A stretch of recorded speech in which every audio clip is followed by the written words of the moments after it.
bisnis. Modal merupakan faktor yang sangat penting. Bagi UKM, modal adalah segalanya setelah market atau pasar. Sekali lagi saya ingatkan, modal adalah hal terpenting setelah pasar. Jangan terbalik. Kalau ada yang mengatakan kita perlu modal supaya dapat pasar, maka satu hal pesan saya, kalau ada yang mengatakan hal seperti itu, tinggalkan mereka. Karena mereka bukan pebisnis, mereka itu broker atau orang yang baru belajar bisnis. Pasar atau market adalah nomor satu. Begitu Anda kenal pasar Anda, tahu kebutuhan pasar, tahu mengisi kebutuhan pasar, tahu bagaimana menguasai pasar, maka modal atau dana adalah sebuah kepastian yang dibutuhkan, namun mudah didapatkan. Bisa dibayangkan ada seorang kenalan Anda akan meminjamkan uang Anda untuk usahanya. Misalnya dia membuka warung atau warteg, lalu ditanya oleh Anda, berapa kira-kira transaksi per hari nanti warteg yang Anda akan bangun? Lalu dia jawab, oh belum tahu mas, kan belum punya warung. Nanti setelah warungnya ada, kita kasih tahu Anda berapa transaksi per hari. Pertanyaan sekarang, berani Anda meminjamkan uang itu ke dia? Kita tanya lagi, kamu pernah buka warung atau kerja di warung? Dia jawab, belum, tapi kayaknya di sekitar sini nggak ada warung, jadi pasti laku. Saya kalau cari warteg susah, jadi kalau kita buka warteg di sini pasti laku. Sekali lagi, beranikah Anda meminjamkan uang Anda kepada orang seperti itu? Atau kalau Anda diminta invest, beranikah Anda invest kepadanya? Tetapi bisa Anda bayangkan, kalau jawaban dia begini, saya 5 tahun bekerja di warteg, lalu sejak 3 tahun yang lalu saya buka warteg kecil-kecilan dengan paman saya di daerah Pamulang. Sudah jalan bagus, lalu saya sekarang ingin buka sendiri. Kebetulan ada lokasi bagus di sekitar kota. Karena di sana nggak ada warteg, ada tempat murah lagi kebetulan, dekat terminal lagi. Jadi saya mau ambil. Kebetulan juga supir angkot langganan kami yang di Pamulang, itu kan bolak-balik Blok M Pamulang.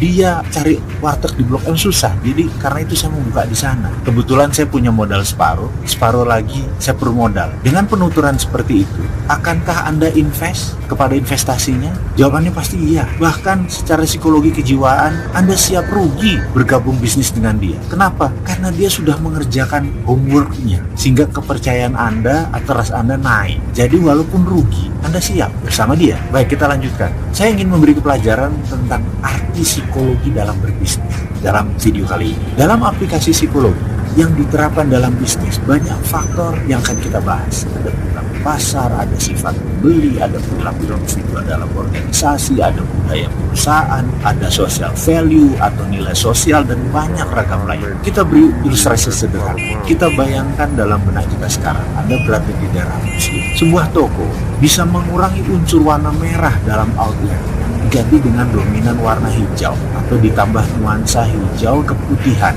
Karena bagi kaum muslim, warna putih dan hijau adalah comforting color. Di komunitas pecinan, maka warna merah adalah warna hoki. Warna merah di komunitas Chinese adalah comforting color. Kembali ke komunitas muslim, warna merah yang dominan bisa menjadi threat atau uncomfort. Dan jangan coba melawan belief system seperti itu, bisa nggak laku jualan Anda. Kita akan bahas tentang hal seperti ini nanti. Sekarang, secara keilmuan, mudah-mudahan saya boleh berbagi saat ini. Sedikit banyak saya 6 tahun makan sekolahan untuk hal ini dalam behavioral business analysis secara panjang dan lengkap. Semua nanti akan kita urai. Kita ke generasi muda atau yang lagi tren disebutnya generasi zaman now. Generasi zaman now saat ini nggak mau bekerja 9 to 5 office hour karena secara nature bisnis mereka mulai suka yang semi informal, sehingga membuat mereka lebih suka berwirausaha, buka usaha jauh dari dunia bekerja. Itu nggak salah. Namun kendala bagi generasi zaman now adalah mereka sulit mencari dana atau pemodal. Kenapa? Ini yang harus diingat. Kita harus ingatkan gambaran psikologis perilaku investor. Sekali lagi, ini saya mau mengingatkan perilaku investor karena kaum investor berbeda dengan kaum